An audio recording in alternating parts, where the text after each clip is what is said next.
थोड़ा सा डिकोड करेंगे या फिर योगी आदित्यनाथ और निरहुआ की भाषा में आप भी कुछ कुछ गोपनीय रखेंगे? क्योंकि बहुत सारी चीजें जगदंबिका पाल ने ओपन कर दी हैं।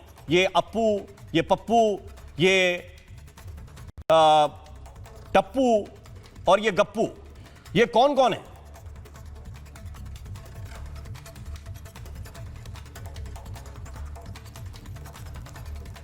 के संत ने जो सपना देखा था, उस सुशासन को लागू करने का, उस समाज को बनाने का, उस समाज को गढ़ने का, उसको आगे लेकर चलने का, साबरमती की संतान आज उसको सातत्य दे रही है, उसको जगह पर लाया जा रहा है, ठीक किया जा रहा है। और कुछ लोगों ने तो स्वयं के नाम को घोषित कर रखा है कि मैं इस तरह का हूँ, मैं ऐसा क्यों हूँ, मैं वैसा क्यों हूँ, मुझे ये कहिए। तो कुछ नाम तो खुद लोगों ने स्वयं स्वीकृत कर लिए हैं कि ये मेरे नाम हैं। विषय उससे महत्वपूर्ण ये है कि जिस तरह के चुनाव चल रहा है, जिस तरह से तमाम विपक्षी दलों ने जिस तरह से चीज़ों को किया है, बाइफरकेट कर रहे हैं चीज़ों को, और जिस तरह से उनके बीच में झगड़ा मचा हुआ है, वो तो देश देख रहा है, प्रदेश देख रहा है।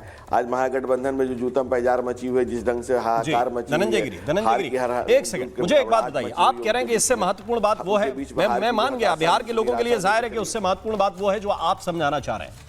लेकिन अगर ये महत्वपूर्ण नहीं होता तो योगी आदित्यनाथ लेकर नहीं आते, है ना? उस प्रदेश के मुख्यमंत्री हैं जिसको आप लोग कई बार मॉडल की तरह पेश करते हैं, बताते हैं कि यहाँ की कानून व्यवस्था देखिए, योगी का शासन देखिए। मुझे एक बात बताइए, आप लोग पेंट करने में माहिर हैं।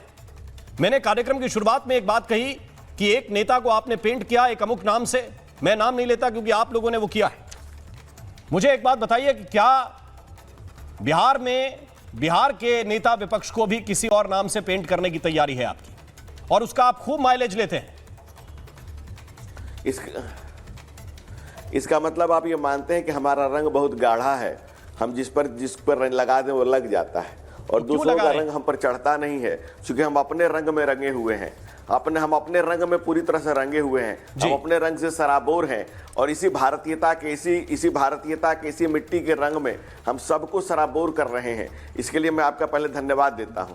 दूसरी बात, जो अलग अलग नामों को अलग अलग लोगों ने स्वयं के लिए खुद ही स्वीकार किया हुआ है, उसमें मुझे कुछ बताने कहने की जरूरत नहीं है। योगी जी ने उसको डिफाइन किया है, डिटेल में बताया है, और भी लोगों ने उसको डिकोड किया है। और ये बताने की जरूरत क्या है? आप अगर चारा चोर कह दीजिए यहीं बैठे बैठे तो सब लोग जान जाएंगे आप किसकी बात कर रहे हैं। अगर आप टोटी चोर कह दीजिए तो सब लोग जान जाएंगे आप किसकी बात कर रहे हैं। तो ये बताने की जरूरत, कुछ चीज़ें समाज में स्वीकृत हो जाती हैं, लोग जान जाते हैं, लोग स्वयं से समझने लगते हैं।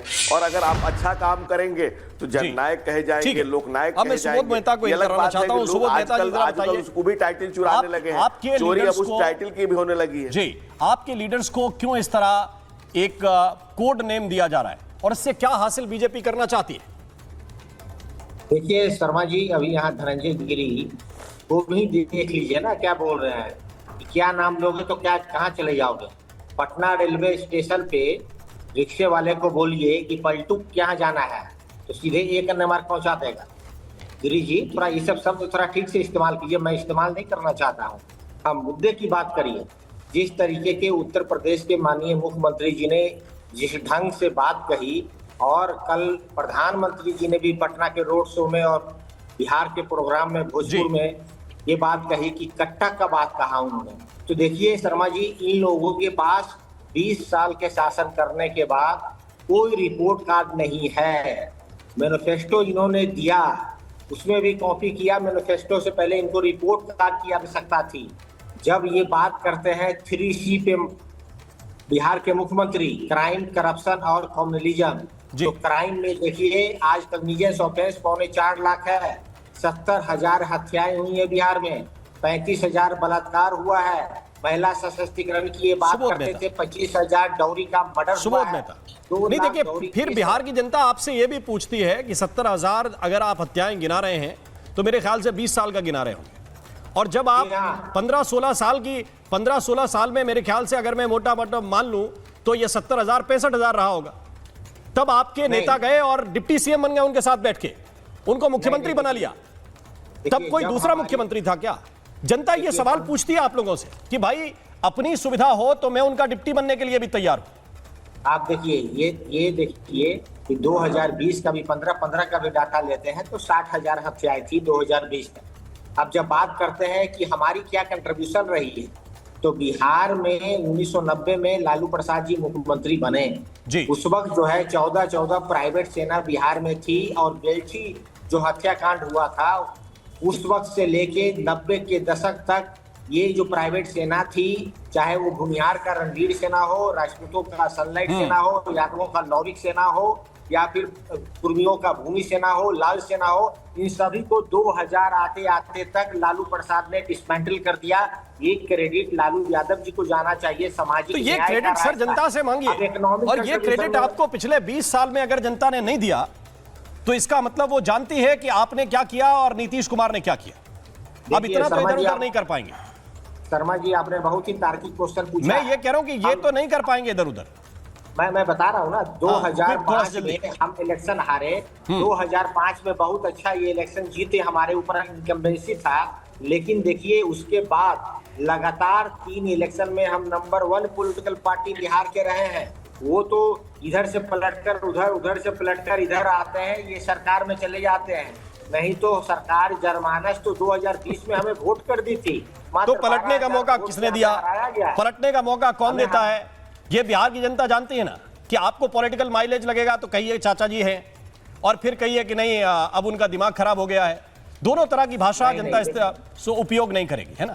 आप कहिए कि वो किसी काम के नहीं है और सरकार बनाए तो भाई साहब आप आ जाइए, आपकी 40 सीट है तो मैं मुख्यमंत्री बनाऊंगा।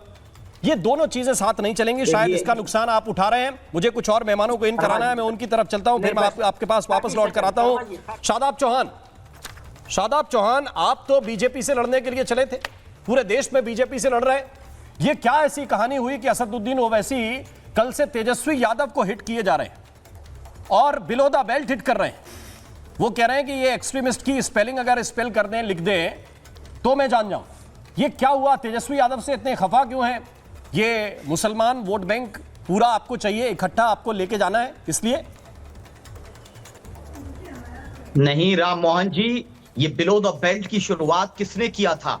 अब बताइए कि देश के सर्वलोकप्रिय संसद रत्न से सम्मानित ऑपरेशन सिंदूर के समय पर पूरे विश्व में जाकर के भारत की पक्ष रखने वाले व्यक्तित्व को आप चरमपंथी कहेंगे? जो मौजूदा यही भाषा का प्रयोग पाकिस्तान के लोगों ने किया था जब ऑपरेशन सिंदूर के समय भारत का पक्ष रखने गए थे। तो तेजस्वी जी की भाषा और उन पाकिस्तानियों की भाषा सेम है बैरिस्ट ओवैसी के लिए। पहले का बीजेपी की बी टीम है, सीमांचल की जनता ने कहा हमारा भाई है। फिर इन्होंने कहा भारी है, सीमांचल की जनता ने कहा हमारा भाई है। फिर इन्होंने कहा कि ये साथ मिलकर नहीं लड़ने वोट बांटने चाहते हैं, हमने कहा मिलकर लड़ने चाहते हैं, सीमांचल की जनता ने कहा हमारा भाई है।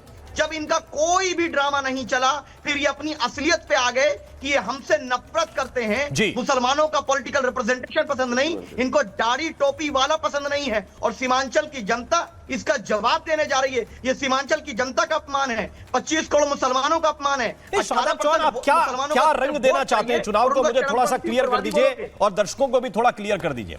बीजेपी आपको आपके धर्म के आधार पर टारगेट करती है, आपका पुराना आरोप है, कोई नई बात नहीं। अब जो लोग ये कहते हैं कि हम मुसलमानों के साथ हैं, उनके साथ हर चीज में खड़े हुए हैं, उनको भी आप ये रंग देने की कोशिश कर रहे हैं कि वो आपकी दाढ़ी नोच लेना चाहते हैं, आपकी दाढ़ी की वजह से आपको आतंकवादी बोल रहे हैं।